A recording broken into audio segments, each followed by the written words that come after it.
I used to tell people I was lucky. That's the word I leaned on whenever someone asked how we were doing.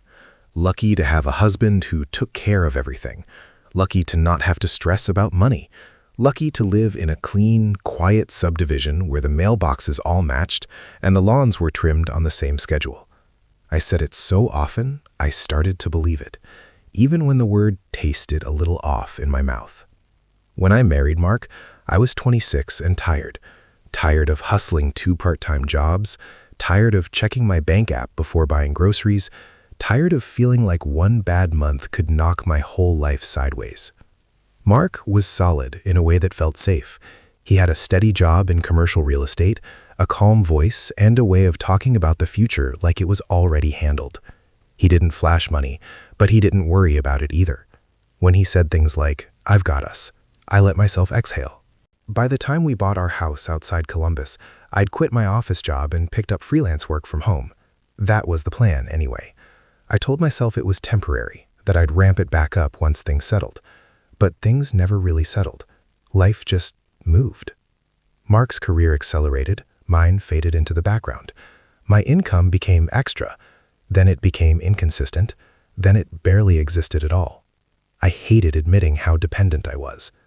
Mark never threw it in my face, not directly. He'd just say things like, "Don't stress about it, babe," when I mentioned money, or "I've got it," when the credit card bill came. I told myself that was love. I told myself partnerships didn't have to be perfectly balanced. Still, every time I handed him my phone to pay a bill or asked if it was okay to book a dentist appointment, a quiet shame settled into my chest. Our days fell into a rhythm that felt comfortable, if a little numb. Mark left early, usually before I was fully awake. I'd hear the garage door rumble, the engine start, then silence. I worked at the kitchen table, scrolled too much, cleaned things that didn't need cleaning.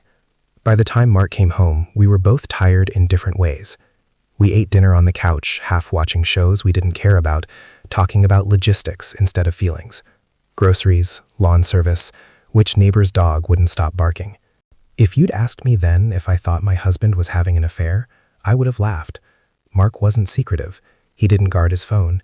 He didn't work late in a suspicious way. He didn't suddenly start dressing differently or hitting the gym. The idea of him cheating felt off-brand. He was predictable, reliable, boring even.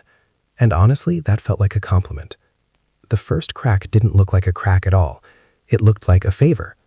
Mark told me his company was restructuring and that he'd be mentoring a junior associate named Lauren. He mentioned her casually, over pasta one night, like it didn't matter. "She's sharp," he said. "Young, but she gets it." I nodded, half listening, thinking more about whether we needed to restock paper towels. After that, her name started popping up more often. Lauren said this. Lauren asked that. Lauren needed help with a client presentation. It didn't bother me. Mark talked about work the way people talk about weather. It was just information passing through. Sometimes he'd take calls in the other room, but that wasn't new. He'd always done that. Sometimes he'd come home energized in a way that felt out of sync with his usual exhaustion, but I chalked it up to a good day. I wanted to believe things were fine. Believing cost less energy than questioning. Looking back, what scares me is how much I didn't notice because I didn't feel like I had the right to. When you depend on someone financially, you learn to stay in your lane. You don't interrogate. You don't rock the boat. You tell yourself that trust is quiet and suspicion is loud and ugly. There was a Tuesday afternoon when Mark came home early. That alone should have registered. He never came home early. He said a meeting got canceled and kissed my cheek like it was nothing. But he smelled different. Not like another woman, not like perfume or anything dramatic, just sharper, like a new soap. I asked him if he'd switched deodorants. He laughed and said maybe the gym locker room was rubbing off on him. We both smiled. End of conversation. A week later, I noticed his laptop was never left open anymore. He used to plop it on the coffee table, emails glowing, calendar wide open. Now it was always shut or angled away. Again, I noticed, then immediately explained it away. Maybe he'd had some privacy training at work. Maybe I was imagining things. I think the truth is, on some level, I didn't want to know. Knowing would mean risking everything. Knowing would mean admitting that the life I depended on, the roof over my head, the groceries in my fridge, could all be tied to a man who was lying to me.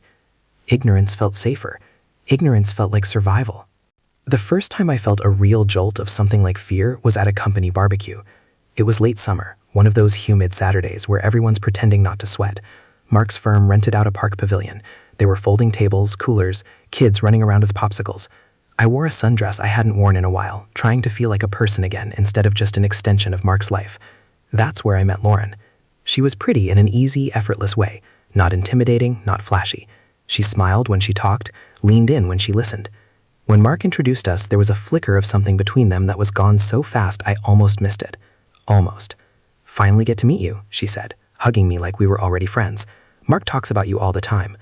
That sentence lodged itself in my brain. Mark didn't talk about me all the time. At least not to me. The rest of the afternoon felt off. Lauren stayed close, not in a possessive way, just near enough that I was always aware of her. She laughed at Mark's jokes. He refilled her drink without asking. At one point, she touched his arm while making a point, and it lingered half a second too long. I told myself I was being ridiculous. This was what friendly coworkers looked like. This was what confidence looked like. This was what I'd lost by shrinking my world down to our house and my laptop. On the drive home, Mark was quiet. I asked him if everything was okay. He said, "Yeah, just tired." I watched the road lights streak past and felt a heaviness settle into my stomach that I couldn't name yet. That night, lying in bed, I realized something that scared me more than the idea of an affair. If Mark was cheating, I didn't know how I'd leave. I didn't have a savings account of my own. I didn't have a steady income. The house was in his name. The car was in his name. My name existed on almost nothing that mattered. I'd let it happen gradually, telling myself love was trust and trust meant not keeping score. I stared at the ceiling and listened to Mark breathe beside me, steady and calm, and wondered how something could feel so solid and so fragile at the same time. I still didn't know what he was doing. I still didn't have proof, but for the first time I understood how an affair could hide in plain sight, not because it was clever, but because I'd made myself small enough to look away. After that night, everything felt louder. Not louder in a dramatic way, but like the volume on my awareness had been turned up just enough that I couldn't relax anymore. I noticed patterns where I hadn't before. I noticed timing. I noticed the way Mark's mood seemed to orbit around his phone. He still didn't hide it. That was the strangest part. His phone sat face up on the counter. He left it on the coffee table when he showered. If I walked into the room, he didn't flinch or swipe anything away. It almost made me feel stupid for even thinking something was wrong. Almost. But I started catching small things that didn't line up. Notifications from numbers without names, quick smiles at texts he didn't explain, a habit of checking his phone first thing in the morning before he even said good morning to me. I told myself, everyone does that now. I told myself I was reaching. I hated who I was becoming in my own head. I'd never been the jealous type. I prided myself on being rational, level-headed. Now I was doing mental math at midnight, replaying conversations, analyzing pauses. It felt humiliating, especially because I still hadn't earned $1 in weeks, still relied on Mark's card for groceries, still asked him before buying anything bigger than a Target run. The power imbalance sat between us like a third person in the room. One afternoon, I logged into our shared computer to print something. I rarely used it. It was mostly Mark's, filled with spreadsheets and work files. I wasn't snooping. I swear that to myself even now. I just needed to print a shipping label. When I opened the browser, his email was already logged in. That's the moment everything shifted from vague dread to something sharp and real. Not because I found anything immediately, I didn't, but the access itself felt like standing at the edge of a cliff. I could step back and pretend I'd never seen it, or I could look. I sat there for a full minute, my hand on the mouse, my heart pounding so hard it made my ears ring. I thought about the house, the mortgage, the way Mark paid our health insurance. I thought about how quickly things could unravel if I crossed a line I couldn't uncross. Then I told myself one look wouldn't hurt. His inbox was clean, too clean. Mostly work emails, flagged and sorted. No obvious red flags. I felt a wave of relief wash over me so strong it made me dizzy. I laughed quietly at myself, embarrassed. Then I clicked the calendar. There were blocks of time labeled things like client check-in and site visit. Normal stuff. Except there was one recurring block every Thursday evening that just said meeting. No client name, no location. Just meeting from 6 to 8. Mark usually told me when he'd be late. Thursdays were always vague. Might run a little long, he'd say. I never pushed. I stared at that calendar entry longer than I should have. It didn't prove anything. It was nothing. It was just a word. I closed the browser, printed my label, and spent the rest of the day trying to breathe like a normal person. That night, I asked Mark about his Thursdays. I tried to sound casual. I tried to sound like I wasn't asking because my chest felt tight. "You always seem slammed on Thursdays lately," I said, stirring pasta on the stove. "Is that just how your schedule is now?" He didn't hesitate. "Yeah," he said. "That's when most of the team meetings land." Team meetings, plural, even though the calendar said meeting, singular. I nodded and didn't say anything else. He kissed the back of my neck and told me dinner smelled good. I stood there, wooden spoon in my hand, feeling like I just swallowed something heavy. The next few weeks blurred together. I started paying closer attention without meaning to. I noticed how Mark mentioned Lauren less, not more, like he was consciously avoiding her name now. I noticed how she stopped reacting to my Instagram stories, even though she'd followed me right after the barbecue and liked everything at first. I noticed how Mark's work trips increased, even though he used to complain about traveling. I didn't confront him. I didn't ask for his phone. I didn't cry or scream or accuse. I became quiet instead, observant, careful. There's a special kind of loneliness that comes from suspecting your partner is betraying you while still sharing a bed with them. You start to feel like you're living two lives at once. The one where you joke about TV shows and complain about traffic, and the one where you're bracing yourself for impact that hasn't happened yet. The night it finally cracked open wasn't dramatic. There was no lipstick on a collar, no overheard phone call. It was an email notification that popped up on Mark's phone while it was charging on the nightstand. I wasn't even looking for it. I reached over to unplug my charger and the screen lit up. "Lauren, can't stop thinking about earlier. Thursday can't come fast enough." That was it. One sentence. No hearts. No explicit words. Just enough. I froze. I didn't touch the phone. I didn't open the message. I just stared at the screen until it went dark again, like it had never happened. Mark was in the shower. The sound of running water felt unbearably loud. My hands started shaking so badly I had to sit down on the bed. There was no explaining that away, no rationalizing, no friendly coworker excuse that fit those words. Something inside me collapsed quietly, like a building imploding inward.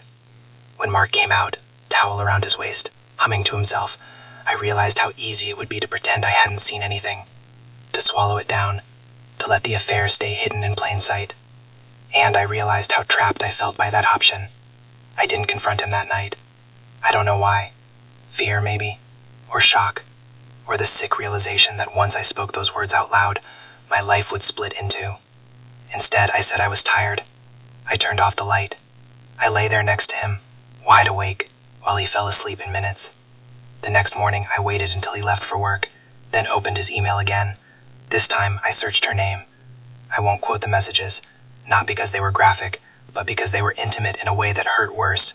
Inside jokes, complaints about work, compliments wrapped in humor, plans disguised as professional obligations. It wasn't a one-time mistake. It was a relationship. And the worst part wasn't even the betrayal. It was realizing how carefully my dependence had insulated him from suspicion, how my lack of financial power had trained me to doubt myself, how easily I'd been written out of my own marriage while still living inside it. I closed the laptop and sat there in the quiet house, surrounded by things he paid for, wondering how long this had been going on, and how much of my life had been built on a lie I wasn't allowed to question. I didn't confront Mark right away. That's the part people never understand when I tell this story later, in fragments, to the one or two friends I eventually trusted with it. They always ask why I didn't explode, why I didn't wake him up and throw the phone at his head, why I didn't demand answers the second I knew. The truth is uglier. I needed time, not to cool off, but to think, to calculate, to figure out how bad things really were, and how screwed I'd be if I moved too fast. For the first time since we got married, I started seeing my life like a balance sheet. What was mine? What was his? What would disappear if he decided to pull the plug? It made me feel cold and strategic in a way I didn't recognize. But panic has a way of forcing clarity. I started with money. Quietly. I logged into our joint bank account and stared at the numbers like they were written in a foreign language. Mark handled everything. The mortgage payments, the utilities, the insurance. I knew the passwords because he'd never bothered to change them, never imagined he'd need to protect himself from me. There was nothing scandalous there. No secret accounts, no hotel charges that screamed affair. He was careful. Or maybe he didn't need to be. The dinners with Lauren blended into business expenses. The drinks looked like networking. The travel could always be justified. I checked our credit cards next. Same thing. Clean, responsible, controlled. It hit me then that Mark hadn't been sloppy because he hadn't been reckless. This wasn't some impulsive fling. This was integrated into his life. Scheduled, managed, contained. That realization hurt more than anything else so far. I started paying attention in a different way after that. I watched how he moved through the house, how he talked to me, how he talked about work. I realized how often he spoke in half-truths, not outright lies, but omissions, statements designed to sound complete while leaving out the part that mattered. When he said, "I'm grabbing a drink with the team," he didn't technically lie. Lauren was part of the team. When he said, "I've got a meeting," he wasn't wrong. He just wasn't telling me who it was with. I started tracking Thursdays. Mark would come home later than usual, energized, almost lighter. He'd shower right away. He'd be more affectionate afterward, like he was checking a box. I used to think that meant he still wanted me. Now it felt like compensation. The worst part was how normal everything looked from the outside. We still grocery shopped together on Sundays, still argued about what to watch, still texted each other memes. If you'd seen us at a restaurant, you would have thought we were fine. Maybe a little distant, but fine. Inside, I was unraveling. I stopped sleeping. My mind replayed scenes over and over, filling in blanks with images I didn't actually have. I wondered how she touched him, if she knew about me beyond my name and vague existence, if she thought of me as an obstacle or just background noise. One night, I finally broke and looked her up properly. Not just her Instagram, but LinkedIn, old tagged photos, anything public. She was 31, divorced, no kids, a year into the firm. Her posts were polished but personal enough to feel intimate. Gym selfies, happy hour boomerangs, captions about grinding and growth. She didn't look like a villain. She looked like a woman building a life. That made it worse. I started to wonder what Mark told her about me, if he painted me as distant, depressed, checked out, if he framed himself as lonely, misunderstood, stuck with a wife who didn't really see him anymore. I wondered how much of that would be believable, given how small I'd made myself. The night I finally confronted him, it wasn't planned. There was no dramatic setup. It happened because I couldn't hold it in anymore. We were sitting at the kitchen island eating leftovers. Mark was scrolling through his phone, half listening while I talked about something meaningless. I don't even remember what I was saying. He nodded at the wrong times, smiled at something on his screen. Something inside me snapped. "Are you sleeping with Lauren?" I asked. The words hung there, raw and sudden. My voice didn't shake. That surprised me. Mark froze, not in a dramatic way, just paused, like a man caught mid-step. He looked at me for a long second, then set his phone down carefully. Too carefully. "Where is this coming from?" he asked. I laughed, a short, bitter sound. "Don't do that. Please don't do that." He leaned back in his chair, ran a hand over his face. I watched him decide what version of the truth he was going to offer. "It's not what you think," he said. That's when I felt something close to rage. Not explosive rage, cold rage. "It's exactly what I think," I said. "I saw the messages." His eyes flicked up, sharp. "You went through my email?" The fact that that was his first reaction told me everything. "I depended on you," I said.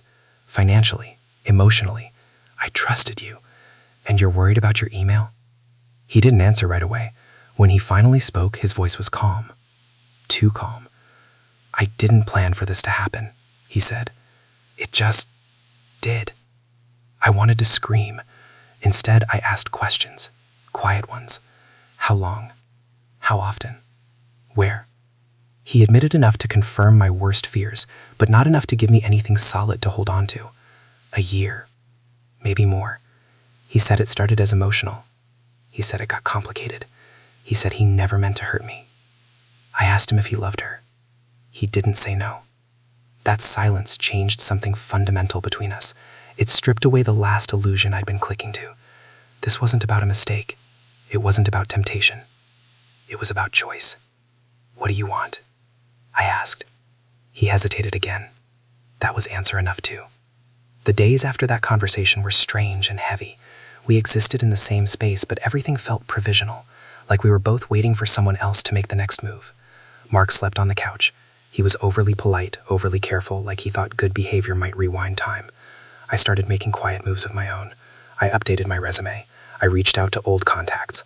I opened a checking account in my own name with money I scraped together from freelance work and small transfers Mark didn't notice. It felt sneaky, necessary, empowering, and terrifying at the same time. One afternoon, Mark told me he was going to end it, that he wanted to work on us, that he'd been stupid and selfish. He cried. I'd never seen him cry like that. For a moment, the familiar pull of our history tugged at me hard, but then I realized something that made my chest ache. He was choosing me now because I'd found out, not because he chose me when it mattered.